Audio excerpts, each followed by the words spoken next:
Hello friends, welcome to study with Gupta channel. Channel पे आप नए तो चैनल को सब्सक्राइब कर लीजिएगा।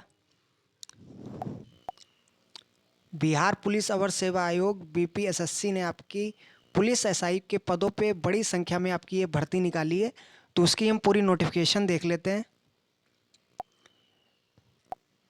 बात अगर हम करें इसमें यूपी स्टेट कैंडिडेट के लिए, तो वो भी इस रिक्रूटमेंट में अप्लाई कर सकते हैं। तो इस सेशन को ज़्यादा से ज़्यादा लाइक कर दीजिए, शेयर कीजिए, कर दीजिए। तो चलिए पूरी हम नोटिफिकेशन देख लेते हैं। तो police sub inspector police SI पदों पे आपकी ये भर्ती निकली है। टोटल अगर हम पदों की बात करें तो 1275 पदों पे आपके निकली है भर्ती। अगर हम एप्लीकेशन की बात करें तो ये आपके 5 10 2023 से भरना चालू हो जाएंगे और 5-10 से ये आपके 5 नवंबर तक चलेंगे। 5 नवंबर इसकी लास्ट डेट है।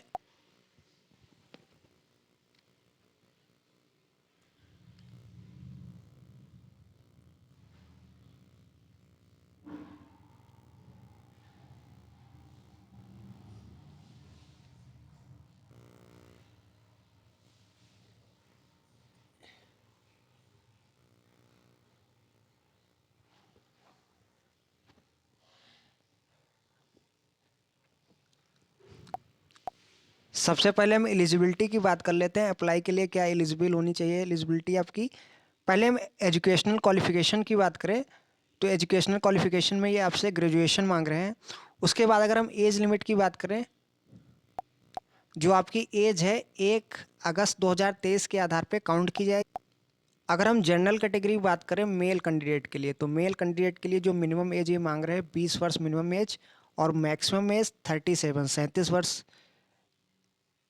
एज है ये जनरल मेल कैंडिडेट के लिए। उसके बाद अगर हम जनरल वुमेन कैंडिडेट की बात करें तो 20 वर्ष आपकी मिनिमम है इनके लिए और मैक्सिमम है 40 वर्ष।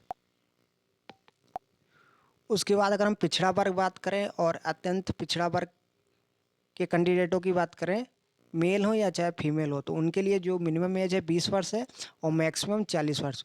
उसके बाद अगर हम एससी की बात करें या एसटी की बात करें, मेल फीमेल दोनों के लिए, और थर्ड जेंडर की बात करें तो उन सभी के लिए जो मिनिमम एज है 20 वर्ष है और मैक्सिमम एज 42 वर्ष। अगर कोई बिहार में ऑलरेडी गवर्नमेंट एम्प्लॉयर है तो उनको छूट दी गई है। अधिकतम एज ये हम बात कर रहे हैं 5 वर्ष की छूट दी गई है और उन्होंने अपनी जो सर्विस हो वो 3 वर्ष पूरी कर ली हो तो उनको अधिकतम आयु में छूट दी जा रही है 5 वर्ष की। उसके बाद अगर हम बात करें सैनिकों की, भूतपूर्व सैनिकों की, तो उनको भी 3 साल की छूट दी जा रही है। और इसमें एक बात ध्यान रखिएगा, उसकी जो उनकी जो रियल एज है, जो कट ऑफ तिथि है, कट ऑफ तिथि को 57 वर्ष से अधिक ना हो। अब हम फिजिकल एलिजिबिलिटी की बात कर लेते हैं। फिजिकल में क्या क्या आपका एग्ज़ाम होगा। तो पहले आपसे हाइट ली जाएगी। हाइट हो गई, चेस्ट हो गई, वेट हो गया, ये सभी आपका चेक होगा। पर इन सभी के लिए आपके कोई नंबर नहीं जुड़ेंगे, लेकिन इन सभी में अगर आप मापदंडों को अगर नहीं मतलब क्वालिफाई कर पाते हैं तो आप फिर निरस्त कर दिए जाएंगे, डिस्क्वालीफाई कर दिए जाएंगे। तो पहले हम अगर हाइट की बात करें, अगर हम जनरल कैटेगरी बात करते हैं, जनरल और जो पिछड़ा वर्ग के मेल कैंडिडेट हैं तो उनकी हाइट न्यूनतम 165 सेंटीमीटर होनी चाहिए। उसके बाद अगर हम अत्यंत पिछड़ा वर्ग के मेल कैंडिडेट की बात करें तो मिनिमम 160 सेंटीमीटर। SC ST के मेल कैंडिडेट की बात करें तो इनकी न्यूनतम 160 सेंटीमीटर होनी चाहिए। उसके बाद अगर हम सभी वर्ग के फीमेल कैंडिडेट की बात करें तो उनकी जो हाइट होनी चाहिए 155 सेंटीमीटर। उसके बाद अगर हम चेस्ट की बात करें तो जनरल कैटेगरी और पिछड़ा वर्ग और अत्यंत पिछड़ा वर्ग मेल कैंडिडेट की बात करें तो बिना फुलाए हुए 81 सेंटीमीटर और फुलाकर 86 सेंटीमीटर होना चाहिए।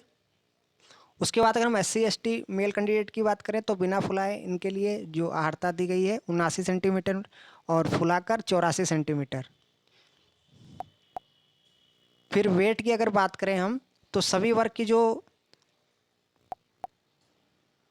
फीमेल कैंडिडेट है तो उनका जो वेट होना चाहिए 48 किलोग्राम होना चाहिए। अगर हम थर्ड जेंडर की बात करें तो इनके लिए जो फिजिकल है वो पिछले वर्ग की जो फीमेल कैंडिडेट है तो उनके ही समान ये मापदंड इनके लिए भी होंगे। अब हम सिलेक्शन प्रोसेस की बात कर लेते हैं। तो आपका इसमें रिटन पहले एग्ज़ाम होगा, 2 चरण में होगा, पहला आपका प्री, दूसरा मेंस, और सभी ये क्वेश्चन ऑब्जेक्टिव टाइप होंगे। अगर हम प्री एग्ज़ाम की बात करें तो प्री में आपका 200 नंबर का ये प्री होगा, जिसमें टोटल 100 क्वेश्चन पूछे जाएंगे और 2 घंटे में आपको ये प्री करना होगा। प्री एग्ज़ाम में आपके जीटी रिलेटेड और करंट अफेयर रिलेटेड क्वेश्चन होंगे। अगर इस एग्ज़ाम की बात करें तो इसमें जिसके 30% से कम होंगे तो वो दूसरा जो चरण है मेंस के लिए, उसके लिए ये क्वालिफाई नहीं कर पाएंगे। तो प्री एग्ज़ाम में अगर हम बात करें तो जितने आपके पद हैं उसके 20 गुना कैंडिडेट का चयन किया जाएगा मुख्य परीक्षा के लिए। उसके बाद मुख्य परीक्षा मेंस की हम बात करें तो मेंस आपका 200 नंबर का होगा।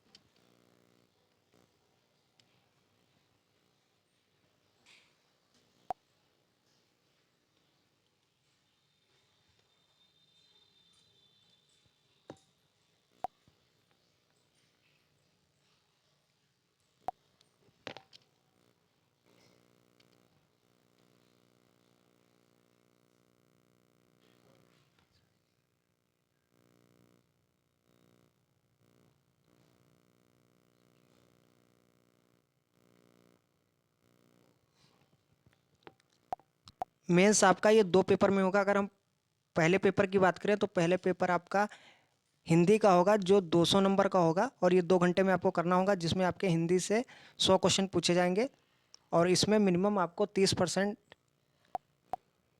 नंबर लाना अनिवार्य। उसके बाद आपका दूसरा पेपर होगा जिसमें आपका सामान्य अध्ययन, सामान्य विज्ञान, नागरिक शास्त्र, भारतीय इतिहास, भूगोल, गणित, मानसिक योग्यता संबंधी रिलेटेड क्वेश्चन होंगे। दूसरा पेपर भी आपका 200 नंबर का होगा जिसमें टोटल क्वेश्चन होंगे 100 क्वेश्चन होंगे और ये 2 घंटे में आपको करना हो। अगर हम नेगेटिव मार्किंग की बात करें प्री हो या मेंस हो तो नेगेटिव मार्किंग आपकी 0.2 की होगी, मतलब 2 गलत क्वेश्चन पे आपका 1 नंबर ये नेगेटिव होगा, कट जाएगा। उसके बाद करें मुख्य परीक्षा, लिखित परीक्षा के आप के आधार पर जितने पद हैं उनके 6 गुना बच्चों का फिर फिजिकल के लिए बुलाया जाएंगे। तीसरा चरण आपका शारीरिक योग्यता दक्षता परीक्षा होगी। तो इसमें पहले आपसे रेस ली जाएगी सभी। अगर हम मेल कैंडिडेट की बात करें या किसी कैटेगरी से हैं तो 1.6 किलोमीटर की रेस होगी जिसको आपको पूरा करना होगा 6.5 मिनट में। इससे अधिक आप अगर समय लेते हैं तो फिर डिस्क्वालीफाई कर दिए जाएंगे। अगर हम सभी कैटेगरी की फीमेल कैंडिडेट की बात करें तो इनको 1 किलोमीटर की रेस है जो कि 6 मिनट में आपको करनी होगी और 6 मिनट से आपने अगर ज़्यादा समय ले लिया तो फिर डिस्क्वालीफाई कर दिए जाएंगे। रेस के बाद फिर आपकी हाई जंप होगी। हाई जंप की बात करें तो सभी कैटेगरी के लिए जो मेल कैंडिडेट हैं तो 4 फीट उनकी हाई जंप होगी। 4 फीट से अगर कम कूदे तो डिस्क्वालीफाई कर दिए जाएंगे। अगर फीमेल कैंडिडेट की बात करें तो 3 फीट इनके लिए है हाई जंप। हाई जंप के बाद फिर आपकी लॉन्ग जंप, अगर सभी कैटेगरी मेल कैंडिडेट की बात करें तो 12 फीट आपकी ये लॉन्ग जंप है। उसके बाद अगर फीमेल की बात करें सभी कैटेगरी के लिए तो 9 फीट इनके लिए है। उसके बाद फिर गोला फेंकवाया जाएगा आपसे। अगर सभी मेल कैंडिडेट की बात करें तो 16 पाउंड का आपका गोला होगा जो आपको 16 फीट फेंकना होगा। अगर हम फीमेल कैंडिडेट की बात करें तो इनके लिए 12 पाउंड का गोला होगा जो आपको 10 फीट तक फेंकना होगा। देखिए इसमें कुछ पॉइंट ध्यान रखिएगा आप। अगर हम ऊंची कूद की बात करें, लंबी कूद की बात करें, गोला फेंक की बात करें तो इनमें सभी में आपको 3-3 मौके दिए जाएंगे। और जितना इन्होंने टाइम नियत तय किया है, पुरुषों के लिए 6.5 मिनट, महिलाओं के लिए 6 मिनट। अगर हम रेस की बात करें तो रेस पूरा करने के बाद अगर आप लॉन्ग जंप, हाई जंप और गोला फेंक स्पर्धाओं में अगर आप जो इन्होंने इन स्पर्धाओं में मानदंड बताया है, तो इसमें आप अगर पूरा नहीं कर पाते तो आप डिस्क्वालीफाई कर दिए जाएंगे। और जितनी भी आपकी स्पर्धाएं हैं तो इसमें सबके आपको अलग अलग क्वालिफाई होना होगा, चाहे रेस हो, हाई जंप हो, लॉन्ग जंप हो, गोला फेंक। और जैसे मैंने बताया, लॉन्ग जंप, हाई जंप और गोला फेंक, इन तीनों में आपको 3 मौके दिए जाएंगे, मैक्सिमम 3 मौके, ठीक है। अगर इस पद की बात करें तो इसमें जो आपकी फाइनल कट ऑफ बनेगी ये रिटन एग्जाम के आधार पे बनेगी, मेंस के आधार पे, ठीक है। अब हम पदों को देख लेते हैं कैटेगरी वाइज कितने क्या पद हैं। अगर हम एससी की बात करते हैं तो टोटल 275 एससी पद हैं, और सभी कैटेगरी के लिए जो महिलाओं के लिए जो पद आरक्षित किए 35% आरक्षित किए गए हैं। तो अगर हम एससी की बात करें तो 66 पद एससी के हैं। उसके बाद जो स्वतंत्रता संग्राम है तो उनके लिए 4 पद हैं, जिसमें एक महिला सहित टोटल 4 पद हैं। उसके बाद करें अगर हम एसटी की तो 16 पद एसटी के, अत्यंत पिछड़ा वर्ग के 238, पिछड़ा वर्ग के 107, पिछले वर्ग की जो महिलाएं हैं तो उनके लिए 82 पद हैं। जो जनरल हैं, जनरल के लिए 441 पद। ईडब्ल्यूएस है तो उनके लिए 111 पद है। ट्रांसजेंडर के लिए 8 पद हैं। टोटल 1275 हैं। देखिए, अगर हम अदर स्टेट की बात करें तो जो अदर स्टेट के जो कैंडिडेट हैं वो किसी भी कैटेगरी से हों तो वो केवल जनरल कैटेगरी से ही अप्लाई कर सकते हैं इस रिक्रूटमेंट में। अगर हम अप्लीकेशन फॉर्म की बात करें तो जो बिहार राज्य के मूल निवासी हों, अत्यंत पिछड़ा वर्ग हो, ईडब्ल्यूएस के हैं, या फिर जनरल कैटेगरी के मेल कैंडिडेट हैं, या किसी अदर स्टेट के भी हैं फीमेल मेल, तो उन सभी के लिए जो फीस है 700 रुपये फीस है। बाकी जो अनुसूचित जाति हैं, एससी एसटी हैं, फीमेल और मेल कैंडिडेट, और जो राज्य के मूल निवासी हैं, सभी कैटेगरी के जो, अगर हम फीमेल कैंडिडेट बात करें और जो थर्ड जेंडर हैं तो उन सभी के लिए 400 रुपये है। तो ये पूरी नोटिफिकेशन थी। वीडियो को लाइक कीजिए, शेयर कीजिए और ज़्यादा से ज़्यादा इसको शेयर कर दीजिएगा और चैनल को सब्सक्राइब कर लीजिए।